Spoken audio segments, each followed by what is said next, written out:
The views and opinions expressed on this program are those of the participants and do not reflect the views of BronxNet or the program underwriters.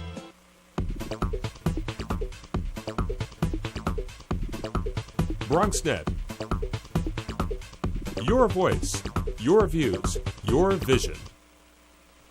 And hello and welcome to Open, the one and only show that opens the Bronx and the rest of the world right to you. I'm your host, Darren Jaime, and today we'll update you on what's happening in and around our community. Coming up on today's show, a mobile health vehicle that is gearing to hit the streets. Find out when and how you can benefit from its services. And also, political commentator Roy Paul will drop by in our studio, weighing in on Mayor Bill de Blasio's State of the City address last night and to update us on the latest in the political world. Then find out about a fair on various issues that have major impacts in our community. You'll get some answers about health, housing, and how to access benefits. And after that, we'll introduce you to how burial and memorial records can actually help you to unravel your family's story. And then we'll be joined by the blogger of Burn Your Stencils and Organizing for Action fellow. Cindy will be here with us. And finally, Harley McCoco will join us live from the Norwood section of the Bronx. She tells us about Black history events that you don't want to miss. So we encourage you, stay tuned. All this and much more is heading your way because right now we're officially open.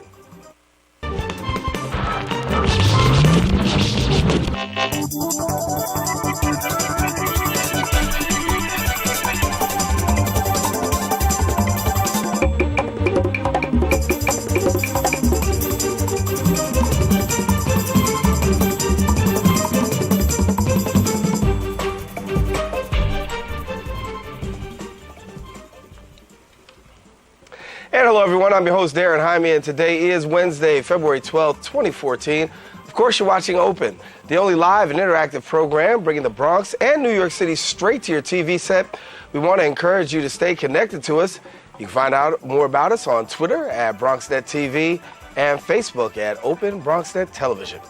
Well, kicking things off, February is Black History Month, and in celebration of Black History Month, the Woodlawn Conservancy will conduct a workshop on how you can research Afro-American and Afro-Caribbean heritage by using cemetery records.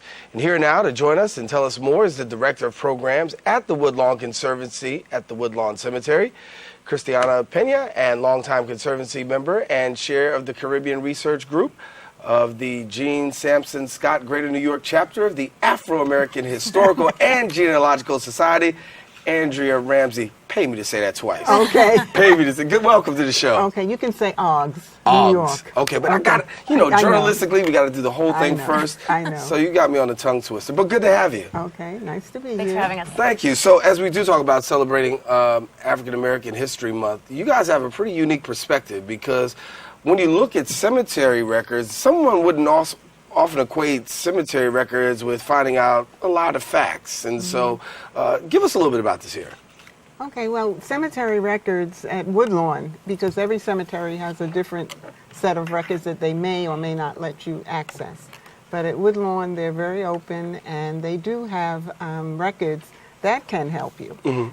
Often when someone is being buried, they may write a letter to the cemetery or other forms of correspondence. You can also determine who's buried with who. Usually groups of people, like people from the Caribbean where my ancestors are from, you find similar names. So you can also get foundation orders. What did they say when they wanted the grave to be opened? And in the case of my great-grandmother who's buried at Woodlawn, I found out that not her 3 children, but her niece buried her. Mm-hmm. So it's not direct evidence, but it's an inference. What was the relationship with her and her children? So it gives you leads to look for other documents. Do you find that people really do this a lot when in terms of trying to find out more? Because, some people equate, once I go to the cemetery, I don't want to go, I don't want to find anything else out. But really, there are some people who really make this their passion. Definitely. I mean, Woodlawn receives requests for genealogy research from all over the world, people who are looking to trace their ancestry. And we're fortunate that there are genealogists that are so skilled like Andrea that can take part in these workshops that we offer throughout the year. We have programming all throughout the year year. But workshops like this are really great because it gives you the tools to take it one step further yourself. So as much as you can rely on Woodlawn or any other cemetery that you're doing your research, you also know how that you can start to use the things that you're finding to build the story yourself. When we talk about Woodlawn, a big history there, and particularly when you talk about African American history. And so during the month of February, you guys have some things going on. We do, yeah. So the next Saturday, February the 22nd at 11 a.m. will be the cemetery genealogy workshop that Andrea will be hosting. But then we also have the opportunity for people to come on their own and to experience Woodlawn and the African American legacy there on a self-guided tour. We are the final resting place of many of the jazz greats, Miles Davis, Duke Ellington, also Madam C.J. Walker, who was the first self-made African American female millionaire, is buried at Woodlawn. And so there are really people who were incredible leaders in the African American culture who it's important for us to come back to Woodlawn to remember their accomplishments, what they've contributed to our history. Well, do you see a lot of traffic in those particular areas when you talk about the Madam C.J. Walkers and the Miles Davises on an annual basis? Do you see a lot of traffic? Yes, well, I know they have a jazz tour, and last year it was phenomenal because there were probably about 200 people who showed up to go on the jazz tour. And the interesting thing was that they had people who actually knew the musicians stationed at their gravesite. And so you could go up and talk to them, ask them questions. Then they had a concert, you know.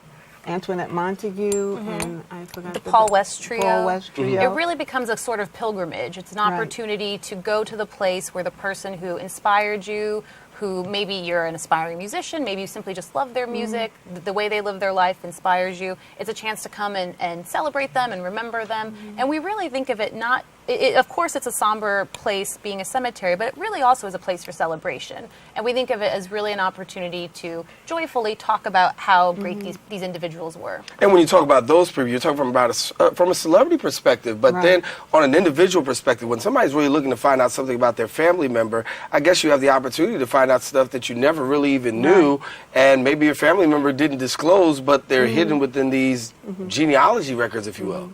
And when you belong to a genealogy group, you know the names of several other people who are also researching. And this year, when I was working, flagging the graves, because that's another thing Woodlawn does. They flag every single veteran's grave for Memorial Day.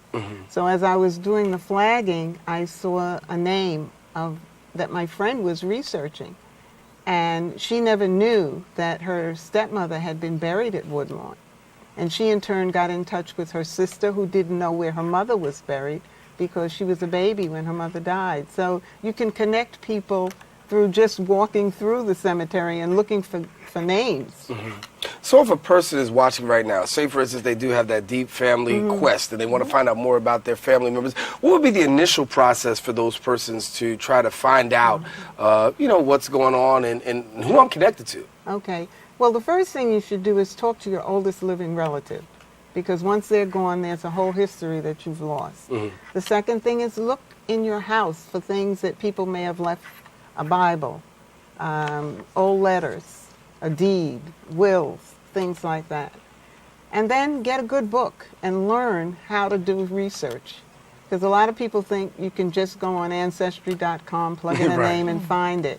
You know, but you may put in your ancestor's name and get 50 if you're lucky, 500 if you're not so lucky, names with people with the same name. So learn from a book. Get a book and read it. And come to the workshop. And come to the workshop. That's right. Got to promote the workshop. Yeah, come to the workshop. Join an organization. Join an organization where your ancestors are from. Even if it's overseas. I belong to the Barbados Archives, you know, and Historical Society, and I belong to the Antigua Barbuda because my father's side is from Antigua Barbuda, my mother's side is from Barbados. Wonderful. And for Woodlawn, this is one program, but there's several programs that you have going on throughout the course of the year. How does this rate in comparison with the various programs that you have running throughout the course of the year? Sure. Well, we host programs year-round every year, but this year's is especially important because it's the cemetery's 150th anniversary. We were founded in 1863, and we'll have lots of programs this year that are really teasing out the themes that highlight that: architecture, sculpture, landscape. And so this is a real unique opportunity for us to focus not solely on around the physical monuments, but also the individuals at Woodlawn and how a cemetery really is a resource for people ongoing. So I think the people should definitely be look to our website, woodlawnconservancy.org, look to our Facebook, our Twitter, all those great things to see what else we have going on that taps into whatever interests them most. Well, ladies, thank you so much for coming and sharing, and I hope that more people will come on out and find out some more information. And certainly been great having you. Thank Nice you. being here. All righty, Okay, all thank righty. you. Well, we do have to take a quick break, but before we go to break, speaking of Black History Month, we have Arlene Makoko in the Norwood section of the Bronx, and we want to be joined by Arlene right now. Arlene, good to have you. Good to talk to you, Darren. It is Black History Month around the country, and right here in the Bronx, I'll have some information about a few things coming up. NFC, AFC, offensive linemen, defensive tackles, quarterbacks, and cornerbacks are all working with United Way for a million little reasons. The kids of our communities, to ensure their academic success all the way to graduation day. You see, it takes about 12 years to create a graduate, but it takes the same time to create a dropout. And the difference between a kid becoming one or the other could be a professional athlete, or it could be you. Studies showed the earlier we get to kids, the better their chances. So become a United Way volunteer reader, tutor, or mentor, and make a difference in the life of a child, for the life of that child. Give. Advocate. Volunteer. Live united. Join your favorite NFL players. Take the pledge. Go to unitedway.org.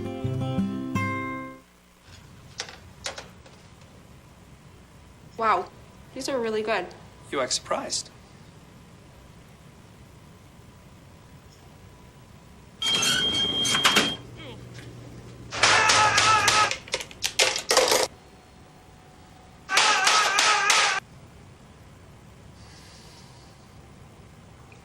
Practice makes perfect. You don't have to be perfect to be a perfect parent. There are thousands of teens in foster care who don't need perfection. Can you concern with me? Imagine what you'd see if every child had a book to read. So the mission is for us to get a book to each and every child. So let's join hands, book people unite. Unearth hidden passion. Come on, we'll have a good time. One book could be the first thing helps to change a life. People unite. Read to a child today and spark a lifetime of ambition.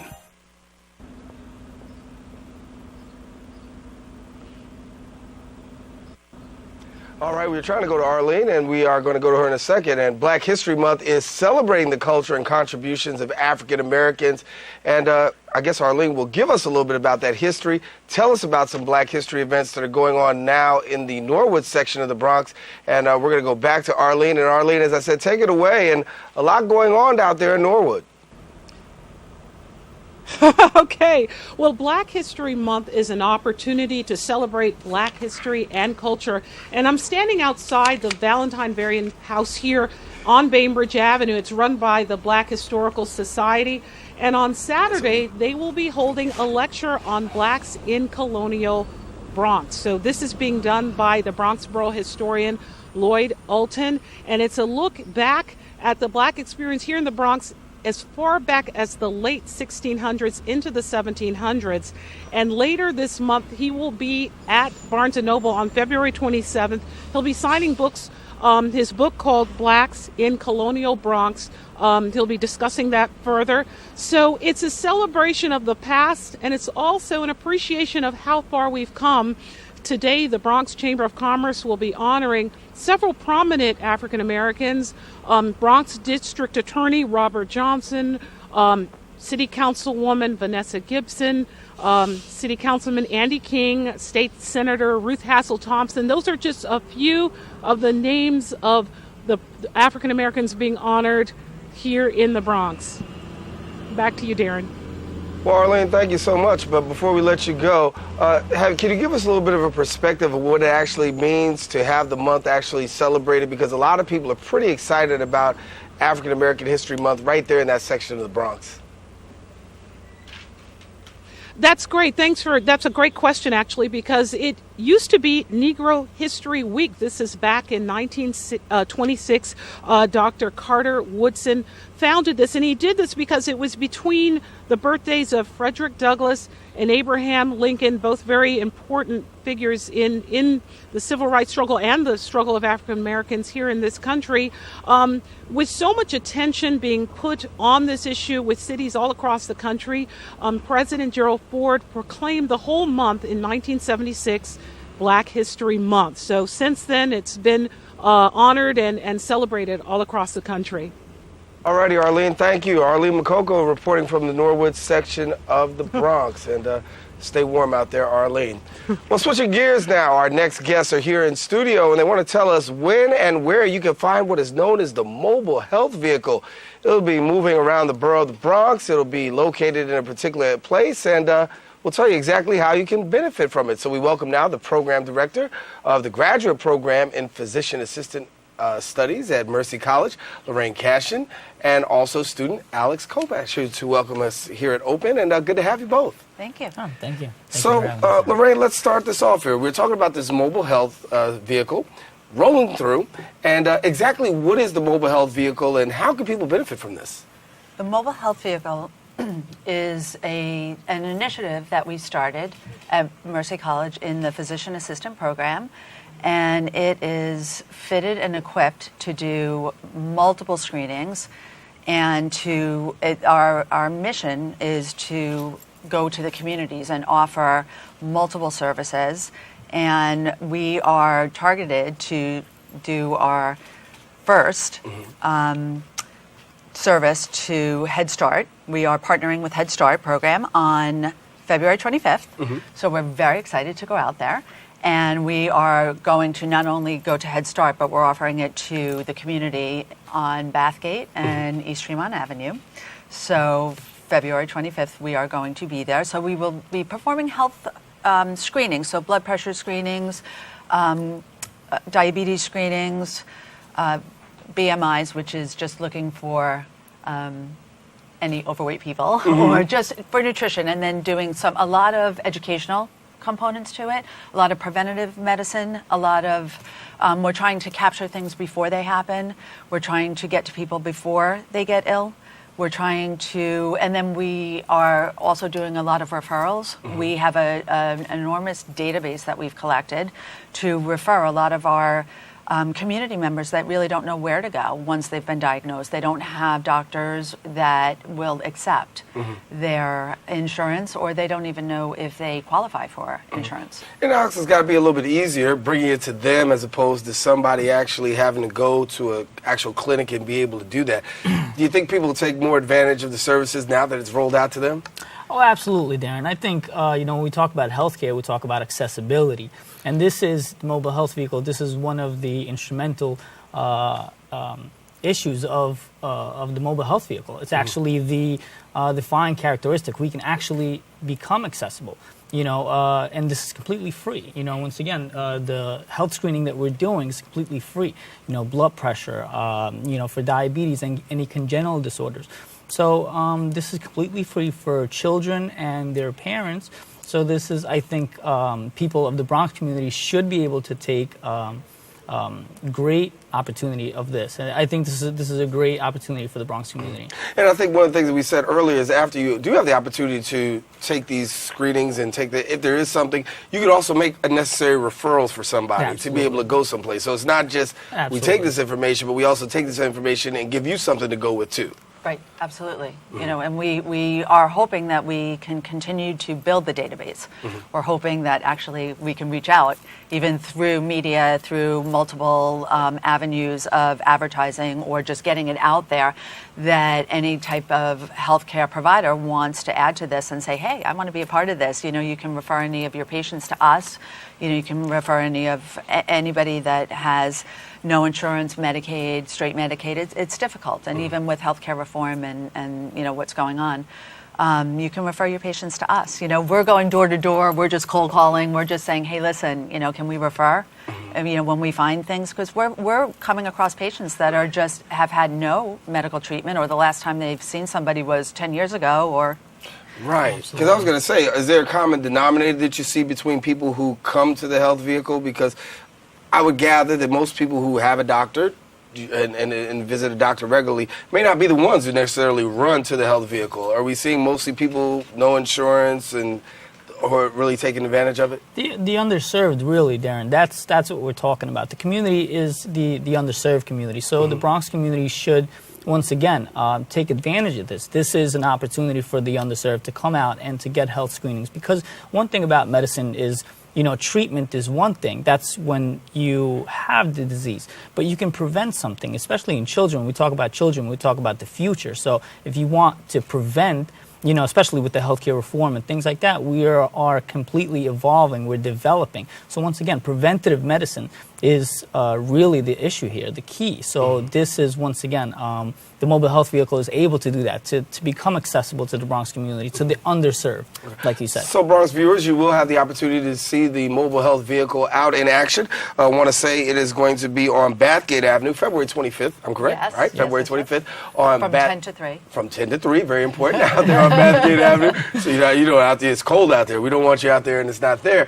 10 to 3, please come out to Bathgate Avenue, and then you can find the mobile health vehicle. Now, for somebody who doesn't know what the mobile health vehicle entails, what kind of services are actually there? So somebody's out there says, what's in the vehicle? Let them know right quick. Well, it is fitted with 6 stations, and you can get your blood pressure checked. You can get your finger stick, which is where you get your blood sugar checked. You can get your, like I said, your BMI checked. You can get your vision checked.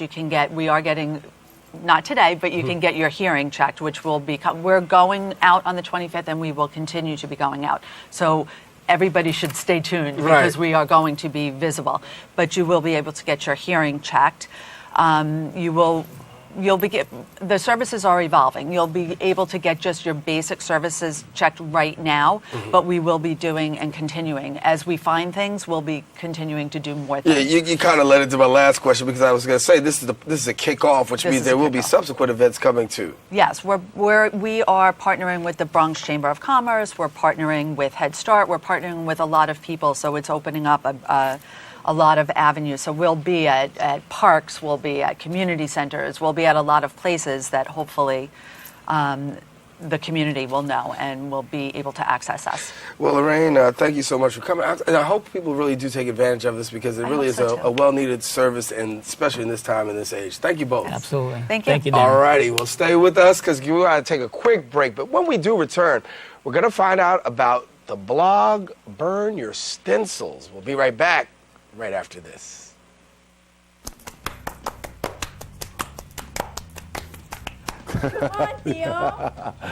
Hi, I'm Ruben Diaz Jr. I'm not just the Bronx Borough President, but I'm a father and an uncle. I can't emphasize enough how important it is for men and fathers to be a part of their children's lives. Let me talk to you about a program that's come out of my office, the Bronx Fathers Taking Action Committee, which is a committee of Bronx fathers and men formed to help uplift the institution of fatherhood while responsibly respecting the privilege of being a dad. Our mission statement is to engage, empower, educate, and encourage fathers, grandfathers, and uncles of all ages by providing them with the resources and help that they need in order to build new relationships with the leaders in our community. Ultimately, this initiative will help reinforce Bronx men as positive role models. So, I just want to take the time out to encourage fathers, grandfathers, uncles, men of all corners of the Bronx to take an important role in the lives of the children in your family and in our community, and also to get involved in this uplifting committee. Good job, Theo. Thank you. Let's start it again, Theo. All right.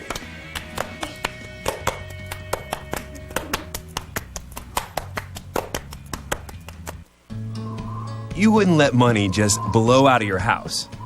So when your AC or heater is on, make sure the doors, windows, and fireplace flue are shut tight. If you're headed out, turn down the AC or lower the heat by 10 degrees. And always keep your water heater set at 120. A little bit of common sense goes a long way. Get more great tips at energysaver.gov.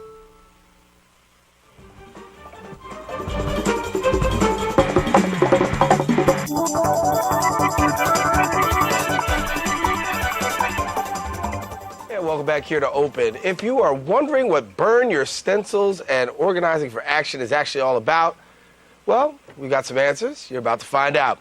Joining us now on Open is blog creator and Organizing for Action fellow Cindy Trent, and we thank you so much for coming and sharing with us. Thank you for having me today. Good. So you're a blogger. Yes. And you are very intentional in your blogs, and you deal a lot with a couple of things. And so let's first talk about the Fellowship for Organizing for Action, and give us a little bit about that. Sure. Organizing for Action is a grassroots movement built by millions of Americans all around the country that move towards pushing agenda in various issues that are important to America right now, including healthcare reform, immigration reform, gun violence prevention, standing with women, marriage equality, climate change, creating jobs in the economy. These are all issues that we're pushing agenda for, and we mobilize people from all around the country. We have chapters all around the country, and we mobilize people to speak out and push agenda and push for the effective implementation of these policies in our state and federal governments. Mm-hmm. So we're a very grassroots, very active organization. We're always on the ground. We're always speaking out and reaching out to people about these issues that are really important to America today.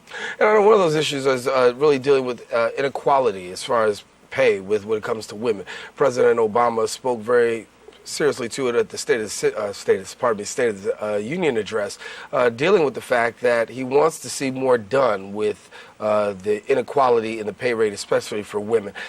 Your thoughts about, first of all, the president's even acknowledging it, because for many people, some people still saying, what is there? There's no inequality. Things are okay.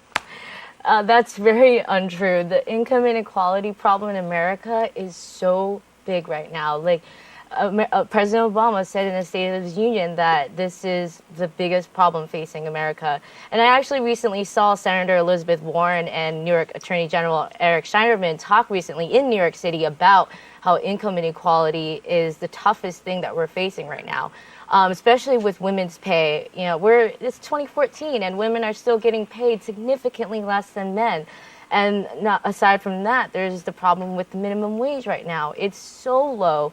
And we need to pass legislation that gives people a living wage so that they can have a life, they can afford rent and afford food and afford to support their family and get health care and all these basic necessities that we need to live, especially in New York City, right? This is one of the most expensive cities in the world, and we're seeing the gap of the rich and the poor just widen more and more and more. So there really is, this is the biggest issue that we're facing in America today. And I think with problems with the minimum wage and with healthcare, issues with healthcare, it really shows how the deep polarization of our two different economic groups. So I think with President Obama's State of the Union address, I think he really wants to push forward legislation and agenda to close that gap just a little bit even, and that would help a lot. It would help tremendously for people. You use your blog to get your message out, and when you throw out its particular issues, particularly this issue, how big is it trending across America? Oh, it's huge. I have a Facebook page and a Tumblr, and my biggest, the biggest issues that are trending are usually the income inequality issues, racial disparities, and women's rights. And gay rights. Those are probably the top 4 things that I see trending on Tumblr. And I usually get the most hits with those topics. So I think right now we're seeing a huge movement with gay rights. That the 60s were the era of civil rights and African American rights, and now we're seeing gay rights, and we're seeing women pushing more for their rights too. So we're seeing a whole new movement. It's almost like the 60s again, but for different groups. And I think we're seeing a lot of different movements here. Gay rights have become such a prominent issue for so many people because everybody knows someone that's gay or has a family member who's gay. So it really touches a lot of people now. But I was at a conference and asked to kind of be on a panel for this. The thought that you have gay rights on one side, you have women's rights on the other side, and you have certain women who actually feel as though that the gay rights agenda has actually propelled over the women's rights agenda. Like more of America, the world is actually facing and dealing with the whole issue of gay rights and trying to get the equality issue there, as opposed to women's rights who've been on the battlefield for a long time. Agree, disagree? I agree to a certain extent, and it's because I always say gay rights is a sexy topic because everybody likes to get behind gay rights, and so a lot more people will try to push more for that and get behind that. Women, we've always kind of been in the backdrop, you know, like we're always struggling in the not in the limelight. We're always in the background, so that's why I can see why people say, you know, gay rights have kind of overshadowed women's rights, but I strongly believe in the feminist movement of today. I strongly believe that women everywhere are independent. They're fighting. They're pushing for legislation and equality in the workplace and everywhere, right? So I don't ever want to say one movement is more important than the other. I think both are equally important, and both should deserve the attention that they need. What do you have coming up on your future blog? Well, I love blogging only because I've always been a good writer. I went to law school, and I know that I'm a good writer, and I always feel like I actually want to change my career, hopefully become a writer full time. So I just do it on the side right now, but with my legal background and with my passion for politics and the issues, I really hope to propel my blog forward and hopefully, you know, write for a magazine one day or write for some kind of very progressive publication. And so that's where I see myself in the future. When you talk about organizing for action, of course, it talks about ensuring the voices of the ordinary Americans are heard in Washington. How important is it for people to understand the impact of what we say, what we do, can influence what goes on in Washington? Because there is a certain perception that Washington influences America, but for grassroots organizations and people understand the political climate, we understand that if the people rise up, Washington has to pay attention. Right, and it's going to take time because nothing happens overnight, right? Look at the civil rights movement. It didn't happen overnight. It takes a lot of time. It takes a coalition of strong-willed people that are determined to really change things. And I think that's what OFA is why OFA is necessary. We need that coalition to get people together to build, because we're stronger in numbers, right? We build the number of people, and we go to Washington and we demand, you know, we need healthcare reform, we need immigration reform, we need all these different laws to help us. And when we go into Washington D.C. with numbers, that really wakes up the politicians, right? Like they go, oh my God, okay, we need to do something about this finally. But it's not always effective. Like look at the gun violence prevention bill that failed, right? A year ago, we came with 1.4 million people on petition. OFA got 1.4 million people to sign a petition, and we still failed to pass gun control.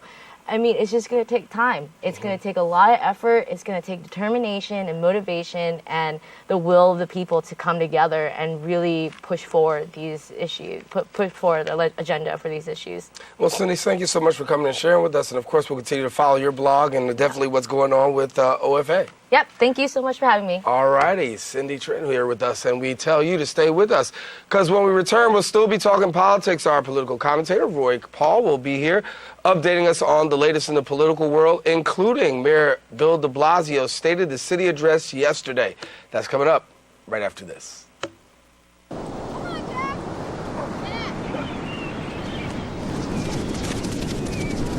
This was me. And Mom and Dad. And my big brother Alex. And Jack.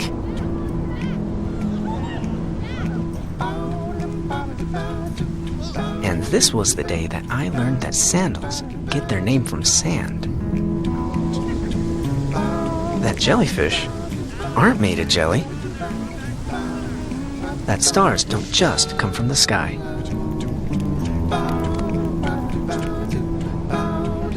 That the ocean is bigger than all of us. This is the day we all got to forget that I was sick.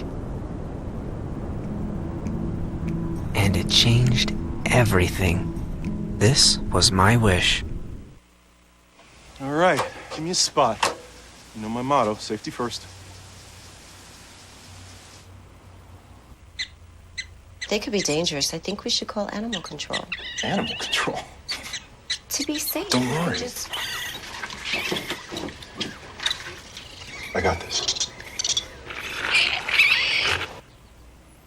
It's a new motto. You don't have to be perfect to be a perfect parent. There are thousands of teens in foster care who don't need perfection. They need you. Look at me. Hey. Raymond, look at mommy. Maybe the light hurts his eyes. Maybe she's just not hungry.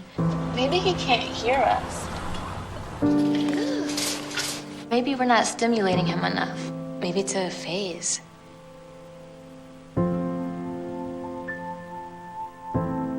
Avoiding eye contact is one early sign of autism. Learn the others today. The sooner it's diagnosed, the better. On Monday, New York City Mayor Bill de Blasio delivered his first State of the City address at LaGuardia Community College in Long Island City, Queens. During the State of the City speech, Mayor de Blasio proposed expanding living wage laws and improving job training. He also promised a future that would progressive and fiscally responsible. And here to weigh in on the mayor's 43-minute political speech is our political commentator, Roy Paul, and welcome. Hi. Only on a show like yours can you go from cemetery records to politics. That's it, man. We get to rerun the whole gamut here. So, you know. But listen, talk to us a little bit about this. Mayor gave a 43-minute speech yesterday. First State of the City address. From your perspective, how did it roll out to New Yorkers? I mean, it wasn't much time to really roll something out, but he did in 43 minutes. Yeah. Well, you know, there's nothing really surprising about his speech. I mean, if it was an exact mirror of the campaign. It's about income inequalities, about making sure that the people who are on the bottom of the economic spectrum in New York City can rise up. And so, you know, the pre-K speech was probably, I think, the most important because that's going to be the most long-lasting. Mm-hmm. I think if you talk about the atmosphere in Albany right now, they really do whatever they want up there. The legislature, they have no rules. They govern themselves. And when you talk about the passage that's going to be needed up there in terms of legislation to get the pre-K funding in, that's where the biggest fight's going to be. We have people who've already come out against it. Dean Skelos, the Senate Majority Leader, said, I'm not allowing a vote for funding on pre-K because what's going to happen is the mayor cannot raise taxes on the wealthiest of New Yorkers. He needs Albany's approval to do that. And they pretty much said, we're not going to allow this. This is an election year. I don't know any lawmaker in Albany who's going to willingly say to those who are making $500,000 or more, we're going to tax you to pay for pre-K funding. Why? Because many people who are making that much money probably send their kids to private schools. They're not really interested in spending more money to tax themselves so that we can get pre-K funding in New York. But I think what Mayor de Blasio has is the study and the public support. Studies show that when students are exposed to early education as early as pre-K, they do much better in life. I remember when I was on the Board of Ed for 5 years, we also talked about the gap between high school and community colleges even, and there was a 66% remediation rate. That meant that when you graduated from high school and you went on to community college, you had to take courses in 10th and 11th grade all over again because many of the kids were not proficient. So if you're exposed to education at a very early age, you do much better in life. Right. So he has that on his side as well as the public support. Studies show and polls show that people in New York and in the country want pre-K funding on the table. But this is where the honeymoon is going to be over for Mayor de Blasio, because on one side you do want this universal pre-K, a little bit different than what the governor's talking about, and also state lawmakers. How long do we see the political wrangling? Because I can think about Washington, D.C. and see the Obama agenda and how that's challenged on a daily basis. Nothing really comes to pass. Are we going to see anything come to pass in regards to universal pre-K the way that Mayor de Blasio wants to see it, given that the governor and the mayor are talking the same language but different language? Oh, the honeymoon is already over. I mean, this is another Britney Spears marriage. It's already gone. They're already at arbitration for the divorce. And I think what you're going to find is who is going to buck down. Is it going to be the legislature or is it going to be de Blasio? I don't think it's going to be de Blasio, but Andrew Cuomo seems to be very firm on this. If you look at who the power-based structure operates out in Albany, the financings in terms of elections come from the wealthiest of Americans. You're not going to have those people willingly sit back and say, you know what, Governor Cuomo, I want you to tax me more money. You know why? Because a lot of people have accountants, rich people. Poor people like myself have accountants. And I go to my accountant, I probably shouldn't say this, and I go, I want you to make sure that I pay the least amount of taxes this year. Right. I do that, and I don't make any money. And so for those who are making millions of dollars, they go to their accountants and they say, you know what? How do I pay the least amount of money this year in taxes? No one wants to be taxed more money. But I don't think that's going to happen in this legislative season. And the question is going to be, how does Bill de Blasio react to that? How much public support is he willing to try to rally around to get that passage? Move a little closer to talk about the state of the city with regards to the tale of two cities. Because Mayor de Blasio talked about the tale of two cities, the fact that there are these two cities. New Yorkers bought it because guess what? He's the mayor. Right. Now, how well do you think he's going to operate on that message right there coming up? Because a lot of people say we want to see this equality. Are we going to see equality with the tale of two cities from your perspective? Well, some people would say if you're not careful, you're going to have a city with two tails. I think when it comes to the biggest issue when it comes to income inequality is how much people make. You have a lot of people, it's a multiple redundant of issues. You've got a lot of people who are not making enough money to survive in New York City, and then you have people who are doing the same jobs, females, as their male counterparts, and not getting paid the same amount of money. There are a lot of issues here. But I think on par, the minimum wage is most striking because most people in New York City are making minimum wage salaries. And so if we can get those people up to making, I think the federal minimum wage, Obama wanted it to be $10. And de Blasio hasn't stated what he would raise minimum wage to be. Right now it's $7.25. We're probably on par with what President Obama wants on the federal level. The question is going to be whether or not that actually hurts small businesses. Because I know that if you have a mom and pop store, if you have to pay workers more money, it does hurt. There's going to have to be a lot of reshuffling of city resources. But I think the question is, how much are people going to be able to withstand? Because I don't think people can afford to do it anymore. You've got a lot of people who are single mothers who have households, and combined with mom, dad working in a household, they're breaking $40,000 even on a family of 5. Right. They can't afford it anymore. If you get a parking ticket downtown and it's $115 right there, for some people that's your whole day's wages, if not 2 days' wages, just on one parking ticket. So I think a lot of New Yorkers are saying, listen, we need some kind of relief. And that probably was the impetus of saying, in an overwhelming fashion, why we wanted to see somebody who could at least talk about change. The question is, are we going to see it happen? Right, and that's the difference between politics, rhetoric, and then actually getting those policies and results in place. And that's a very difficult thing to do. What I think you're going to see happening is you're going to have an uprising of communities. I wish Cindy was here on this segment because she can talk to this perfectly. You're going to have people in the community rise up and say, we've had enough, and we're going to have to demand action here. And that's the only way it's going to happen. It's going to happen through grassroots organizing, through political activism, to elections, and then you're going to see the policies change. And when you see these policies change, of course, New Yorkers will say, some will be for the better, some will be for the worse. The question is, now that you have this totally democratic city, some people are saying, yay, long time coming. Other people are like having their hands over their eyes like this is the worst thing that can possibly happen. And there's some who are married to the middle. What line do you fall on? Well, I'm a big believer that I think it's important to have someone who is a figurehead in a position of power who at least believes in progressive change. Whether or not he can actually get it done, I think is secondary to the fact that he actually believes it. And I give Mayor de Blasio a lot of respect for the fact that he believes in progressive change. I'm not so naive in politics to believe that he alone can make this happen. So if it doesn't get passed, if he doesn't get pre-K funding, if he doesn't raise the minimum wage, I don't think it's a failed term. I think we have someone, as opposed to previous mayors, who believes in this stuff. He lives, breathes, and sleeps on progressive change. And that's important in a place like New York City where a lot of people have had enough. Mm-hmm. So I think I give him the benefit of the doubt because I believe in what he believes in. Mm-hmm. Whether or not he can get it passed is another story. But for me, I like the fact that he just believes in this stuff. And I think that to the extent that most people in New York City can help him achieve that, I think that's what remains to be seen. Here in the borough of the Bronx, a lot of people are watching with Melissa Mark Viverito now being named Speaker. Bronxites have often said through the Bloomberg administration they were the most overlooked borough.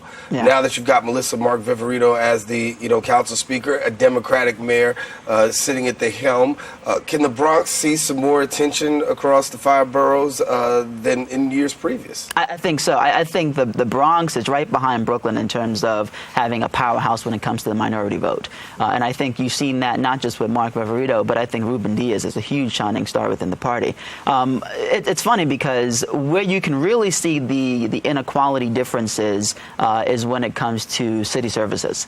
And snow removal has been a huge issue this past season because of the Upper East Side complaining for the first time ever that they didn't have enough snow, the proper snow removal. No one complained to the Bronx. And so I think that's where you see the issues. Where people start complaining is how some you start people just used to it. That's why they're not complaining. Some people just used to it? Yeah. Well, hopefully that's not the case. But I think that, where you start to see the shuffling of city resources is going to be important. And his budget presentation later this week, Bill de Blasio, is going to be telling. Because that's where you're going to see where his administration sees the greatest issues, where they start placing money. Do we see a lot of pushback coming off the budget, anticipating a lot of pushback already? From city council members? Yeah. I don't think so. I think he's in a very good position where he has a very progressive caucus behind him. I think the majority of city council members support Mayor Bill de Blasio, even with the whole shakeup with the city council speaker race, how that was going to go. Bill de Blasio makes a couple of phone calls and it goes towards one way. So I think he has enough support within the city council. And look, the Republicans outnumbered. There's like 3 or 4 Republicans in the city council. It's almost a non-issue. But I think he's going to have a great deal of support. What's going to be the biggest challenge he's going to face coming forward? Biggest challenge. I think on the state level, it's going to be the pre-K funding. I think on the city level, I think he's going to run into some pushback with the municipal IDs for immigrants. All right. Well, Roy Paul, of course, that's why we bring him here to break down the latest, and good to have you. Thank you. All right. You can find more on Roy coming up on Perspectives, as well as we'll bring Cindy on.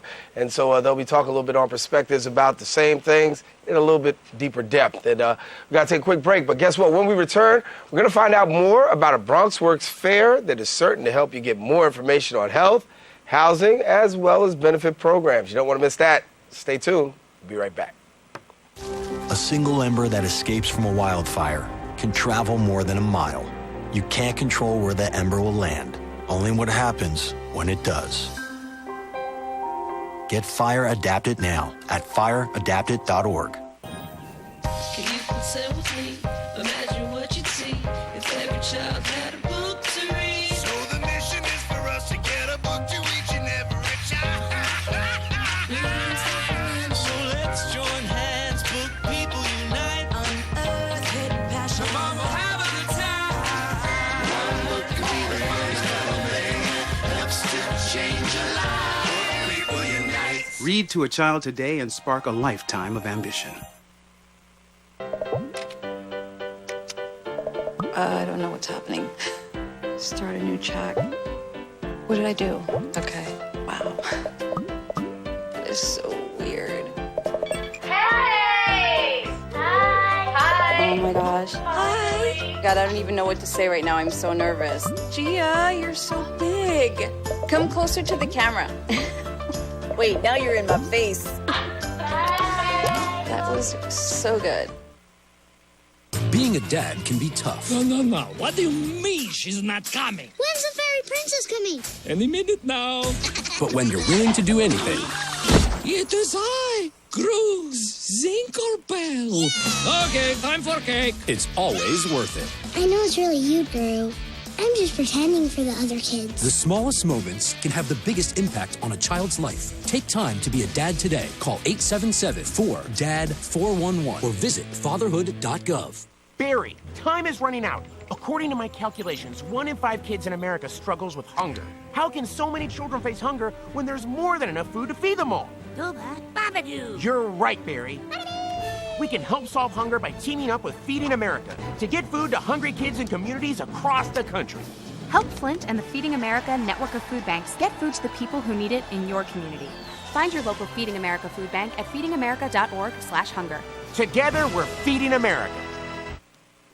The Access to Benefits Fair is an occasion when experts on BronxWorks staff will bring people up to date on the various issues that have major impacts on their lives. And here to tell us more about the whole program is the director from the Department of Homeless Prevention, Julie Spitzer, and the program coordinator of the Department of Homeless Prevention, Betty Ann Tamaseer. And we thank you so much for joining us and being here with us. Thank you for having us. And so this is an exciting time for you guys because you'll have the opportunity to educate Bronxites on a variety of different things. And so we were talking a little bit earlier about how the mobile health van will be out there really giving people health information. And for you guys, you're going to have an opportunity to really bring people in and share with them some very important information. So yes, we're really excited. We're having our first Health and Housing and Access to Benefits Fair on February 20th. And the fair came about because we realized that BronxWorks has grown so much throughout the years. We've been around for over 40 years, and we've grown so much. We offer so many different services that even I, who've been there for almost over 20 years, I don't know all the services that we provide. So we decided that, hey, you know, we need to have a fair where we can tell people and share with people in the community all the services that we can offer them. I mean, many people come to our agency for various different things. For instance, somebody will come there for eviction prevention services, but that's all they'll take part of. And they don't take advantage of accessing all the other services that we have. And we really think people in the community can really benefit from the variety of services that we offer. So this health fair is a place where people can come. It's sort of a one-stop shop. They can come and they can access all types of services that they may or may not have and find out information on various different services. And Betty Ann, you're the program coordinator for the Department of Homeless Prevention at BronxWorks, is that correct? Actually, the program director for the Navigator program at Oh, okay. Well, now you see, I just got to write that down so I make sure I say that right. Yeah, so, and I'm actually the department director for the Homelessness Prevention and Access to Benefits. My producer and I are going to have a long talk after this is over. I just want you to know that right now. But let me talk a little bit about a couple of the programs that are going to be discussed at the fair. I want to talk about the Obama administration's Deferred Action for Childhood Arrivals. Many people are not familiar with that, but yet and still many people affected by that. That's true. Well, that program, this is the perfect place to go. I mean, we're going to have our immigration attorney on board who's going to talk about the Deferred Action Program. And that, I'm not the attorney and I'm not the immigration person, as I said. I'm the housing person. But the Deferred Action Program, it's to help children who came here, people who came here as children with their parents, undocumented. It's to help them gain documentation so that they can stay in the country and work. So at the fair, there's going to be someone there who's actually received services, who's now one of our employees, who went through the whole process herself. She's going to be there to talk about her experience on how she went through it and got her paperwork so that she can be here legally and work in the United States. So when we talk about navigation, one of the things that we're talking about is the Affordable Care Act. And given the fact that now is the time for people to become involved in the Affordable Care Act, there's going to be a portion where people could have some more information as well as giving them what the clues that they need to really making this process go a little bit smoother. So definitely. So as you know, the navigation program assists clients with enrolling in affordable health plans through the New York State of Health Marketplace. And so during the fair, we're going to give a small presentation where people have a better idea about what navigators do. And we're also going to have staff who are going to be there ready and able to enroll people on the spot, because as you know, the deadline for open enrollment is March 31st. So we're really trying to get the word out as that deadline approaches and, really have people come in and enroll. Are more people taking advantage of this now? Oh, definitely. Definitely. We've had a really good turnout. People are very excited and very happy with the program. So, we're very, very happy. You said something very interesting at the beginning. You said that you've been working for 20 years, and yet and still, you're not so familiar with all the programs that are even under your umbrella. So, I'm not a homeowner manager, let me finish. So, I guess if you're the public, that would also serve in a much greater capacity because as much as we know the building is there, we know that you guys have been around for a long time. A lot of people still don't know what's up under your roof. It's true. I mean, we have now about 26 different locations, I think. And we've gone from, a one-office facility to 26 locations with over 500 employees. So I've been there over 20 years, and I don't know all the programs there. And this is going to be an opportunity for someone to come in there to learn about the different programs. I probably will learn a little bit something myself that day. And not only will you be able to learn about the programs, you're going to be able to apply for health insurance, apply for food stamps on the spot, speak to a housing counselor, and get assistance with housing on the spot that day. So this is going to be a fantastic event where you're not only going to learn, but you can actually access the services on the spot. Now, so if you don't have food stamps, you can get food stamps. If you don't have health insurance, you can get it that day. Now, a homeless person in New York City is almost the most unconscionable thing to think about, especially given what we're getting ready to face over the next 24 to 48 hours. Are we finding that there are more people, particularly in our borough, who really are homeless and in need? Well, I know Bronx Works has done a tremendously good job in getting taking street homeless people off the streets. I think homeless families, that still is an issue. Because there's not that many subsidies out there for people that's available for people who are homeless, especially families that are homeless. We do have the Family Eviction Prevention Supplement, which is called FEPS. Most people know it as FEPS, for people on public assistance who are about to be evicted from their homes. That would help provide them with a subsidy, a supplement to help them pay their rent. Right now, our focus is on prevention instead of, working with homeless individuals. Like, we're working on preventing people from becoming homeless. So we have a lot of different prevention programs out there to help individuals to keep them in their apartments. So that's one of the major things that's going to be discussed at this event. How do we keep you housed? How do we keep you from losing your apartment in the beginning?